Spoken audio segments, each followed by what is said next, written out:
안녕하세요. 저는 30대 중반의 여자입니다. 우연히 다른 분이 써낸 예비 신물관의 사연을 읽다가 저의 지난 일화가 겹쳐지면서 이렇게 사연을 적어보게 되었어요. 불과 몇 달 전 일인데도 여전히 어제 일어난 것만 같이 껄끄러운 기분이 드는 경험이랍니다. 사연을 적어보다 울컥하는 마음에 화를 낼지도 모르는데 구독자분들께서 너그럽게 봐주시면 감사하겠습니다. 저는 결혼하고 싶던 평범한 여자였어요. 부모님께서 서로 사이가 좋게 오랜 시간 행복히 살아오셨고 자식 낳아 키우며 이성적이다 싶을 만한 결혼 생활을 해오셨기 때문에 저도 당연스레 결혼을 해야 하는 것이라고 생각했었어요. 일도 놓치고 싶지 않지만 결혼도 놓치고 싶지 않았달까요? 하지만 생각보다 결혼이 원하는 타이밍에 가기 힘든 거더라고요.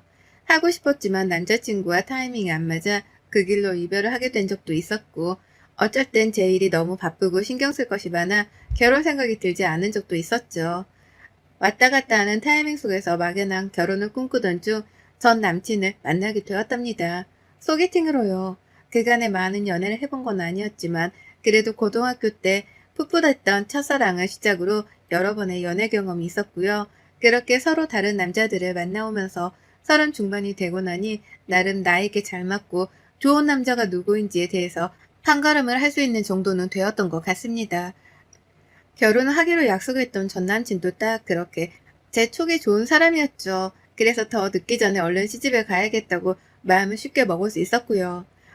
전 남친은 저랑 비슷한 계열에서 근무를 하는 비슷한 월급쟁이의 직장인이었고요. 근무하는 회사 위치도 비슷해서 연애 처음 3개월 동안은 점심시간에 만나 점심 데이트도 즐고 했습니다. 퇴근하면 같이 중간 지점에서 만나 중간 어딘가에서 데이트를 하다가 집으로 돌아가기도 했고, 하여간 가까이에서 일을 하다 보니 만나기는 수월했어요. 처음부터 먼저 결혼 얘기를 꺼내면 부담스러워할까 싶어서 저 혼자 애를 태웠는데 다행히 나이대가 비슷해서 그런지 전 남친도 결혼하고 싶어 했고요. 그러다 보니 이렇게 만나서 데이트를 쪼개 하느니 차라리 얼른 결혼해서 살림을 합쳐보자는 쪽으로 방향을 가다듬게 되었답니다. 그렇게 저희는 연애를 해본 지 4개월 정도가 되자마자 세그머니 결혼 얘기를 나누게 되었죠. 말 그대로 홍기도 꽉 찼었고 각자 일을 하며 직장에서 인정받고 살았기 때문에 경제적인 어려움도 없는 상황이었어요. 연애 당시에는 서로의 부모님에 대해서 깊숙이 얘기를 나눌 일이 없어서 잘 몰랐지만 결혼 얘기를 꺼내면서 대화를 나누다 보니 각자의 부모님들도 노후 준비는 잘 해놓으셨더라고요. 저희 부모님께서는 아빠가 여전히 직장을 다니고 계셨고 엄마는 자영업을 하고 계셨기 때문에 여전히 벌이가 있으셨답니다. 노후 걱정은커녕 제발 일 좀 그만하시라고 뜯어 말려야 할 정도로 돈은 넉넉히 벌어오고 계셨어요. 전 남친의 부모님께서는 여전히 일을 하는 건 아니셨으나 예비 시아버님은 큰 대기업을 다니셨었고 은퇴를 하며 받은 퇴직금이 엄청났는데 그걸 경기도의 한 빌라를 매입해서 세를 주고 월세를 꾸준히 받아오고 있다고 하더라고요. 그걸로 가정주부신 예비 시어머니랑 퇴직을 한 예비 시아버지는 돈 걱정 없이 살고 계신다 하셨고요. 고지곳대로 전 남친이 하는 말이었습니다. 제가 뭐 주제넘게 서류를 가져오라느니 그 말을 증명을 하라느니 말을 할 수 없었기 때문에 전 이 말을 다 믿었습니다. 그러고 나서 보니 남친은 더욱 결혼 상대적으로는 완벽한 남자였죠. 요즘 세상에 젊은 사람들이 결혼해서도 자기 밥벌이하고 집 사는 것도 힘들어 죽겠어 하는데 시부모 뒷바라지까지 해줘야 하는 건 가혹한 처사였으니까요. 그래서 전 경제적 어려움도 없을 거라 생각되던 전 남친과 함께 적극적으로 결혼을 밀어붙이면서 예비 시부모님께 인사를 드리러 갔어요. 꼭 밖에서 만나자고 하시길래 식당 하나를 잡았고 거기서 밥을 먹으며 인사를 나눴는데요. 별말은 안 하셨고 기본적인 것들만 물어보시며 니들이 결혼하는 건데 라고 하시더라고요. 독립된 자녀가 결혼하는 거니 당신들은 그냥 도울 거 있으면 돕기만 하겠다는 의사를 몇 번이고 필요하셨답니다. 그러니 저로서는 뭐 이런 100점짜리 시부모님이 다 있으신가 싶어 땡 잡았다 싶었죠. 이거 해달라 저거 해달라는 사람들이 넘쳐난다는데 제 애비 시부모님께서는 전혀 그러질 않으셨으니까요. 딱 하나 식사를 마치고서 전남친을 포함해 아무도 결제를 하려고 하지 않길래 제가 영수증을 직접 들고 계산을 했던 게 걸리긴 했는데요. 결혼해서 엮일 가족들인데 밥 한 끼 사드리는 게 뭐 대수일까 싶었습니다. 그래서 그냥 제가 결제를 한 것에 대해서도 큰 불만은 없었습니다. 하지만 이것이 저의 미천한 실수였어요. 곧 눈뜬 상님이 될 복선이라는 걸 이땐 전혀 상상하지 못했기 때문이었죠. 인사를 드린 후 시부모님이 말씀하셨던 것처럼 저희 커플은 저희 주도하에 결혼을 준비해 갔어요. 우리가 결혼하는 거니까 알아서 내버려 두겠다 하신 시부모님의 말씀대로 저희는 정말 저희가 원하는 대로 일단 결혼 준비를 했습니다. 둘이서 모아놓은 통장부터 깎고 거기서 쓰기가 용이한 한도에 맞게 식장도 알아보고 스드메 예약 등 모든 걸 차질 없이 진행해 갔어요. 제 성격 자체가 워낙 작은 거 하나도 허투루 놓치지 않고 챙겨야 하는 타입이었기 때문에 내 결혼식인 만큼 모든 걸 완벽하게 진행해 보고자 했죠. 그게 설령 잘못된 방향으로 가고 있었다고 할지라도 당시에 결혼을 한다는 것만으로 너무 꿈에 부풀어 있었기 때문에 잘 알아차리지 못했답니다. 그리고는 정말 순식간에 결혼 준비를 마쳤어요. 중간에 결혼 날짜는 저희 집에서 정해와서 그걸로 양가가 합의해서 결정했고요. 제가 그리 결혼을 늦게 하는 것도 아니었지만 일단 정년기이기도 했고 주변의 제 모든 친구들은 이미 결혼을 했었거든요. 이게 참 주변 환경이 이렇다 보니 나도 빨리 하고 싶다는 생각이 더욱 강하게 들기도 했습니다. 그래서 결혼식 날짜도 식장이 비어있는 가장 빠른 날을 발견하자마자 저희 부모님과 상의해서 바로 결정을 내렸고요. 그렇게 저는 코앞에 결혼 날짜를 두고 혼자 다이어트도 하고 피부 관리도 하며 나름 신부 관리를 받고 살았어요. 그게 재미이기도 했고요. 근데 애비 시어머니가 그쯤부터 연락이 오더라고요. 결혼 날짜도 다 잡고 스드메 예약도 다 해놔서 이제는 정말 날짜만 닥치면 식을 올리게 되던 그 시기의 말입니다. 처음엔 아주 단순한 안부 인사였어요. 예비 며느리야, 잘 지냈니? 라고 하면서요. 먼저 연락을 해주신 예비 시어머니의 문자에 너무 죄송스럽더라고요. 제가 먼저 인사를 못 드린 것에 대해서 말이죠. 그래서 연락도 정말 열심히 받았고 먼저 문자 주셔서 감사하다며 제가 막 다음 약속도 잡았습니다. 밖에서 밥도 먹고 차도 마시고 쇼핑도 가자며 어머님의 인사 문자에 격하게 반겨가며 약속을 잡았어요. 예비 며느리라고 불러주시는 것도 감사했고 차츰 수진아 이렇게 불러도 됐지? 라고 하면서 이름을 불러주시겠다고 하는 것도 감사했죠. 분명 어머니께서 저랑 친하게 지내기 위해 노력을 하고 계시는 거라 생각을 했기에 그에 걸맞게 저도 아랫사람으로서 최선을 다해 잘 지내보려 해야겠다 마음 먹었습니다. 그래서 어머님이 차츰 더 친근하게 저를 부르시고 차츰 더 작게 저를 찾더라도 그게 다 저랑 결혼 전에 친해지려고 하는 어머님의 귀여운 노력인 줄 알았네요. 그래서 저도 북치고 장구치듯 어머님 장단에 맞춰드리려 했고요. 그런데 한두 번씩 살짝쿵 이게 아닌데라는 생각이 들만한 일이 있었습니다. 한 번은 회사 점심시간에 회사로 찾아오셨더라고요. 솔직히 점심시간은 직장인들에게 그리 긴 휴식시간도 아니고 점심 먹고 커피 한 잔의 행복을 느끼고 나면 시간이 무지하게 짧게 지나가잖아요. 그러니 갑자기 예고도 찾아오신 어머님께 살짝은 놀랐습니다. 그래도 저 보러 와주셨다는 생각으로 일단 감사한 마음으로 찾아 나섰어요. 그리고는 직장인들이 여기저기 너무 줄을 서서 식당마다 대기를 하고 있던 바람에 어쩔 수 없이 카페로 가 샌드위치를 시켜 먹었죠. 그런데 어머님이 샌드위치를 다 먹자마자 나 하나 더 시켜 먹어도 돼? 라고 물으시더라고요. 당연히 그래도 된다며 그러라고 했더니 어머님이 글쎄 샌드위치를 아버님 거 하나, 시누이 거 하나, 그리고 전 남친 아침으로 먹을 것이라며 남친 거 하나, 그리고 자기 것까지 넉넉 잡아 열뭉텅이를 싸운 겁니다.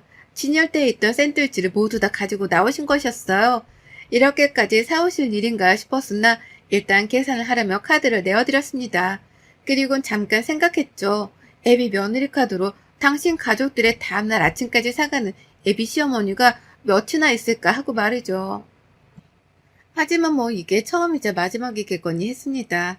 어머님이 다음날 아침을 차려주지 못할 부득이한 상황이라도 있겠거니 하며 애써 말도 안 되는 이유를 들먹이며 저 스스로 이해를 해보려 했죠. 그러나 이런 일들은 몇 번이고 반복이 되었답니다.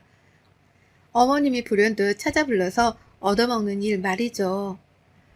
그러면서 한 번을 사주지는 않으시더라고요. 말은 참 친해지려 애쓰시는 듯 하는데 단 한 번도 제게 밥이라는 걸 사주신 적이 없었답니다. 전 그때까지도 아직 전 남친의 집을 한 번도 가보지 못한 상황이었는데 집으로 초대조차 해주질 않으셨어요. 밥 한 끼 정도도 대접을 여태 안 해주셨던 겁니다. 슬슬 이런 것들이 아리송해지고 나는 언제쯤 예비 시댁이란 곳을 찾아가기나 할까 싶어서 전 남친에게도 말을 털어놨어요. 나는 집으로 언제쯤 초대를 해주냐고 말이죠. 다들 결혼하고 집을 깜짝 공개할 참이냐고 하면서 말입니다. 하지만 남친도 웃기만 할 뿐 당장 약속을 잡잔 말은 하질 않았고 그쯤 시어머니 태도도 더욱 이상해졌어요. 제가 너무 편해지셨던 겁니다. 결혼을 정말 코앞에 둔 상황이었는데 어머님이 슬슬 본색을 드러내기 시작하셨죠. 자주 밥도 사드리고 또 회사 앞에서 만나기까지 했으니 제가 편해지셨던지 어머님은 제가 집에 와 있는 퇴근 후의 시간에도 연락을 서스럼없이 하셨답니다. 그리고 어머님과 대화를 주고받다 알게 되었죠. 애비 시어머니가 내가 생각했던 것보다 개방적이지도 않고 또 친절하지만도 않다는 걸 말이죠. 한두 번씩 집안일에 대해 잔소리 비슷한 훈계를 하시더라고요. 내가 결혼을 오래 해봤잖아. 여자가 성질을 죽이고 사는 게 최고야. 집에 와서도 바깥일 한다고 큰소리 내지 말고 남편 기 살려주면서 늘 떠받들어주는 걸 본보기로 삼아야 집이 잘 굴러가는 거지. 라는 말로 제게 성질을 죽이고 살란 소리를 돌려가게 하듯 말씀을 하시더라니까요. 바깥일을 한다고 큰소리 내지 말란 소리는 맞벌이를 한다고 해서 배우자랑 대등하다고 생각을 하지 말란 소리와 다를 게 없었고요. 뭐 이런 구닥다리 같은 소리를 당당하게 하시나 싶어 처음엔 놀랐습니다. 내가 생각하던 그 착하고 친절하신 애비 시어머님이 맞나 싶어 말이죠. 하지만 어머님의 뻔뻔한 잔소리는 멈추질 않았어요. 맞벌이를 하되 큰 소리는 내지 말고 살라 하면서 어디 돈 나갈 일이 있으면 저부터 찾기 시작한 거죠. 간단히 밥을 먹을 때에도 며느리한테 밥을 얻어먹고 싶다며 제 카드를 꺼내게 하고 남친이랑 시부모님이랑 넷이서 다 같이 밥을 먹은 적도 있었는데 그때도 며느리 카드를 써보자면서 저에게 계산을 하도록 주도하셨답니다. 그때까지도 저는 아직 시댁을 가보지 못한 상태였고 단 한 번은 시부모님께 얻어먹어보지 못했네요.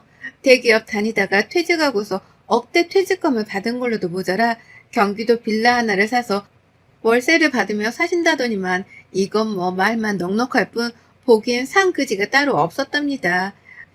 슬슬 이상하단 감이 커져갖고 그쯤부터 저도 남친에게 집에 좀 데려가 달라고 한다거나 네가 밥을 사보라며 고집을 부리는 등 속으로만 감추고 있으려던 속마음을 꺼내기 시작했죠.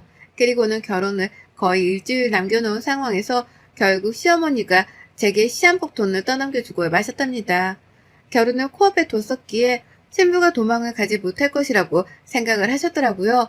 스드메 예약도 다 해놓고 식장 예약도 다 되어버린 상황에서 모든 걸 뒤집을 수 없다는 걸 시어머니는 아셨던 겁니다. 그래서인지 결혼을 일주일 앞뒀던 그 중대한 시기에 시어머니는 드디어 저를 시댁으로 초대하셨답니다. 감격스러운 순간이었죠. 그와 동시에 속마음은 굉장히 알딸딸했고요. 이게 이렇게 찾아오기 힘들 일이었나 싶으면서도 이제서야 나를 초대한 것엔 이유가 있으리라 싶었습니다. 그리고 아니나 다를까 집에 가니 난리였죠. 넉넉할 줄 알았던 예상과는 달리 시댁은 너무 후줄근하더라고요. 그간 왜 그렇게 며느리 카드를 못 써서 안달이었나 짐작이 될 정도로 시댁의 집안 사정은 보잘것이 없었습니다. 아주 평범하지만 허름하다면 허름하다고 할 수 있는 오래된 빌라의 2층 집이었던 시댁은 안에 들어가 보니 26평 조금 넘을 것만 같은 작디 작은 집이었고요. 이상하다 싶어서 남친을 쳐다보니 남친은 자기 집안에서 제 시선을 자꾸만 회피하더라고요. 할 말이 없다는 듯이 말이죠. 그 틈을 노려 시어머니는 이렇게 말씀을 하셨죠. 이제 너희들이 결혼을 코앞에 두고 있고 어찌 보면 벌써 우리 가족이 된 거나 다름이 없으니 말을 해야지. 확실하게 시작을 하고 결혼 생활하는 게 너희도 좋고 우리도 좋으니까. 라고요. 각자 결혼해서 사는 독립된 인생이라고 말씀하실 때는 언제고 이제 와서 할 말은 하고 결혼 생활을 시작하라는 불안한 말을 넌지시 던지셨답니다. 그리고 결국 들어서 안 될 말이 들려왔죠. 어머님은 반쯤 멘붕에 빠져 내가 어디에 있는지도 감이 안 오는 저에게 잠시의 뜸도 안 들이고 이렇게 말씀하셨어요. 이제 결혼하면 네가 우리 집에 월 30만 원씩은 보내라. 그가는 우리 아들이 보냈었지만 이제 니들이 결혼해서 살림도 합치고 하니까 네 남편 될 사람의 월급으로 생활비 보태 쓰고 우리 용돈은 네가 주는 걸로 하자. 라고요. 머리를 한 대 얻어맞은 기분이었죠. 내가 방금 뭘 들은 건가 싶었습니다. 노후 준비 잘 되어 있다고 자부하던 남친이었기 때문에 더욱 믿음직스러워하며 교제를 이어왔습니다. 제가 돈을 밝히는 사람은 아니어도 결혼하면 시부모 될 사람의 노후 준비 상태는 중요한 조건이었기 때문에 분명 신경을 크게 쓰고 있었어요. 근데 이제 와서 남친이 했던 말과는 다르게 저보고 대표로 시부모님께 용돈까지 달라고 하는 거예요. 그것도 월 30만 원을요. 저희 부모님한테도 어쩌다 한 번씩 용돈을 드리는 저인데 다달이 30만 원? 지나가는 개가 웃을 소리였습니다. 근데요, 저희 어머님은 거기에 한 방을 더 때리시더라고요. 용돈을 주러 한 달에 한 번씩은 꼭 30만 원이 든 현금을 들고 집으로 인사를 하러 오라는 겁니다. 안부 인사요. 그 인사를 전화로만 해도 벌써 피곤해지려고 하는데 돈까지 쥐어들고서는 조선시대의 문안 인사하러 뺑뺑이 돌리는 것 마냥 집으로 찾아오라는 거예요. 어안이 봉봉해서 남친을 쳐다봤지만 남친은 제 시선을 처음부터 회피했습니다.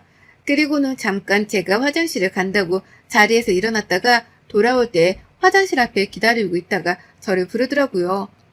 코딱지만한 집안에서 거실에 있는 사람들이 다 듣고 있을 텐데 뭐 대단한 저를 챙기는 것처럼 말하면서 잠깐 바람 좀 쐴까? 라고요. 그렇게 저는 남친을 따라 집 밖을 나갔고 혹시나 싶어서 나가며 핸드백을 챙겼습니다. 시어머니가 가려고? 라고 물어보시며 아직 얘기 안 끝났으니 가방을 놓고 가라 하셨거든요. 근데 저는 그 자리에서 단박에 시어머니 말이 끝나자마자 대답했어요. 남친 말하는 거 봐서 갈지 말지 결정하려고요. 라고요. 그리고는 보란듯이 제 핸드백을 챙겨 집을 나가버렸죠. 시부모님께 인사도 없이 말입니다. 이미 마음속으로는 남친이 뭔 말을 하던 말던 바로 집에 가겠다고 마음을 먹은 후였고요. 일단은 남친이 뭐라 반론하며 자기 부모를 욕할지 아니면 편들지 지켜봤는데요. 세상에 이놈의 자식이 글쎄 저한테 아주 대단한 거짓말을 치면서 결혼까지 끌어들이려 했더라고요. 노후 준비가 안 되신 것 같다고 왜 용돈이 30만 원씩이나 필요하신 거냐면서 따지고 물으니 남친이 대답을 했습니다. 이제 다니는 직장도 없으시고 라고 말이죠. 그래서 제가 월세를 받는 그 빌라는 있지 않느냐며 더욱 거세게 따졌어요. 그러자 남친은 전에 한 적이 없는 말로 저를 놀래키더라고요. 아니 그건 세입자가 들어봐야 월세를 받는 거고 라고요. 이런 제 얘기. 그러니까 남친 말은 이거였습니다. 빌라를 사긴 샀으나 빌라 하나를 통째로 산 게 아니라 그냥 경기도에 있는 원룸 같은 집을 샀던 것에 불과했던 거였고요. 그걸로 월세를 받아봤자 꼴랑 몇십만 원인데 그것마저도 세입자가 안 들어와서 지금은 텅텅 비어있다더군요. 그러니까 결국 월세를 주는 세입자 따위는 애초에 없었던 겁니다. 말 그대로 무직이었던 거예요. 무직. 노후 대비도 안 되어 있고 있는 원룸 월세마저도 세입자가 없어 돈을 못 벌고 있는 실정이었던 거죠. 그런데 저한테는 무슨 대단한 빌라를 통으로 월세를 주고 돈을 버는 취급을 하면서 떵떵거렸던 겁니다. 그래 놓고서는 이 위험천만한 집안으로 시집을 오게까지 하려고 한 거였고요. 그것만으로도 배신감에 치가 떨리는데 시어머니가 다달이 인사를 와서는 용돈까지 쥐어달라고 하는 말에 아무런 화를 내지 않았다는 것은 더욱 절 실망케 했답니다. 내 편도 아닌 놈인데 잘난 것도 없는 놈이니 더더욱 결혼할 이유는 없다 싶었죠. 저는 남친의 말을 싹 다 무시한 채 대꾸 한마디 안 한 채 이놈을 위아래로 쳐다보다 택시를 잡고 집에 왔어요. 말도 섞고 싶지 않아서 따라오려고 하는 남친을 멈춘 채 상종하기도 싫으니까 더 따라오지 마. 나는 막말을 퍼부었죠. 그리고 결혼식 바로 전날 저는 변호사를 선임한 채 파혼 통보를 했습니다. 동시에 결혼식 준비를 하며 지불한 예약금을 물어내라고 고소장까지 날려버렸고요. 저한테 노후 준비가 잘 되어 있다고 거짓말을 한 것, 그리고 그간 막무가내로 회사에 찾아와서는 점심값으로 지불하게 한 사소한 금액들까지 싹 다 내용 증명을 보내어 갚아내라고 통보를 했답니다. 이런 집안인 줄 알았으면 애초부터 결혼 따위를 할 마음을 먹지 않았을 거라며 남친에겐 다시 엮이지 말자 욕도 한 바가지 퍼부었네요. 우리 둘을 소개시켜준 사람이 남친네 회사를 다니는 제 대학 선배였는데 싹 다 꼰질러 버리기 전에 물어낼 돈만 물어내고 끝내자고 통보를 하니 남친은 회사라도 다니며 밥벌이를 해야 한다 싶었던지 고소장이 제대로 접수되기 전에 모든 결혼 비용, 예약금을 제게 토해냈답니다. 그리고 마지막 말로 나 진짜 쪽팔린다 라고 하더라고요. 청첩장도 다 돌리고 결혼한다 떵떵거려놨는데 이제 와서 파혼당하고 돈 물어내고 직장 때문에 파혼당하며 찍소리도 못 내고 자기 처지가 비참하고 쪽팔린다며 제 앞에서 흐느껴 울더라고요. 우리가 왜 이렇게 되었냐며 이제 와서 청승 떨듯이 절 붙잡으려 하는데 저는 바보가 아니었어요. 이런 놈한테 시집을 가게 되면 내 앞으로의 인생이 구질구질한 구렁이에 빠질 게 뻔하다는 걸 너무나 잘 알고 있었답니다. 그래서 전 남친이 눈물을 보이던 그걸 흘리던 아무런 반응을 보이지 않은 채 이놈의 눈깔만 노려봤답니다. 그리곤 다른 여자한테 더 피해주지 말고 제발 혼자 살아 평생 라는 덕담을 남긴 채 헤어졌죠. 그게 제가 본 전 남친의 마지막 모습이었답니다. 애비 시부모님 연락처는 그 집에 갔다가 나온 당일날 바로 차단을 했고요. 애비 시모는 굴러들어올 뻔한 돌을 빼낸 게 마음 아팠던지 그 두 번을 제 회사까지 찾아왔는데 그때 제가 전 남친한테 발악을 하며 꼰지르니 남친이 허겁지겁 달려와 자기 엄마를 데리고 도망쳤답니다. 제가 그랬거든요. 니네 회사에 니네 집안 궁상인 거 싹 다 터뜨리고 파혼 책임 묻기 전에 니네 엄마 데리고 꺼져. 라고 말이죠. 그렇게 저는 결혼을 하루 앞둔 전날 남친과 파혼을 했어요.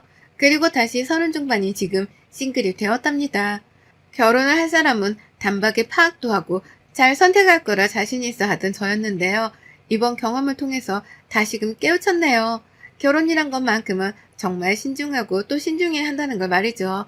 그래서 전 아무래도 당분간은 혼자인 솔로를 즐기면서 다가온 지금의 정적을 조금이라도 더 즐겨보려 합니다. 마음 가다듬고 언젠가 다시 찾아올 좋은 사람을 만나길 기다리며 만족하려 살려고 노력 중이네요. 속으로 끙끙거리며 품고 있던 저만의 사연이었는데 이렇게라도 사연 속에 털어놓고 나니 속이 시원합니다. 예비 신부님들 부디 저 같은 꼴 당하지 말고 신중하고 또 신중하세요. 결혼은 코앞에 두고도 예비 시댁을 한 번도 못 가봤다면 지금이라도 당장 정신 차리시고 집안으로 쳐들어가 보시길 추천드립니다. 여러분의 생각은 댓글로 남겨주세요.